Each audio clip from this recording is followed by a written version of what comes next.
तुम्ही हे chilli garlic वांगं ट्राय केलात का? नसेल केलात तर सिंपल आहे. एक मस्त मोठं वांगं बाजारातून विकत आणायचं आणि त्याला ना हे असं 4 भागांमध्ये कट करून घ्यायचं. तुम्हाला जेवढं जाड हवं असेल तेवढं जाड तुम्ही ठेवू शकता. मी इथे 4 भाग केलेत आणि त्याला ना अजून आतमध्ये चिरा पाडून घेतल्यात, म्हणजे मसाला आतपर्यंत शिरला जाईल. तर हे अशा पद्धतीने कापून मी दोन्ही बाजूंनी तेल लावून घेतलं आणि आता मसाला तयार करण्यासाठी काश्मीरी लाल मिरच्या मी पाण्यात भिजत ठेवल्या होत्या गरम. 10 ते 15 मिनिटानंतर मिक्सरच्या भांड्यामध्ये ह्या मिरच्या काढून घ्यायच्या. त्यामध्ये लसणाच्या पाकळ्या घालायच्या, मीठ घालायचं, गरम मसाला, थोडासा लिंबाचा रस घातलाय मी आणि हे पाणी घालून मिश्रण छान वाटून घ्यायचं आणि मग हा असा मसाला तयार होतो. हा मसाला ना वांग्याला दोन्ही बाजूंनी लावून घ्यायचा.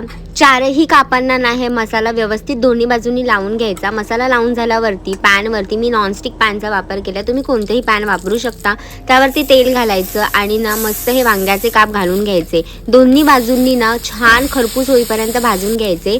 गॅसचा फ्लेम ना स्लो ठेवायचा आणि मस्त 10-10 मिनिटांसाठी दोन्ही बाजूंनी हे भाजून घ्यायचे. मसाला निघत असेल ना तर वरतून पुन्हा मसाला स्प्रेड करून घ्यायचा. एकदम छान कोटिंग होईपर्यंत हे फ्राय करून घ्यायचं आणि मग मस्त गरमागरम भातासोबत खायचं. तुम्ही सुद्धा ट्राय करा आणि फॉलो फॉर मोर रेसिपीज.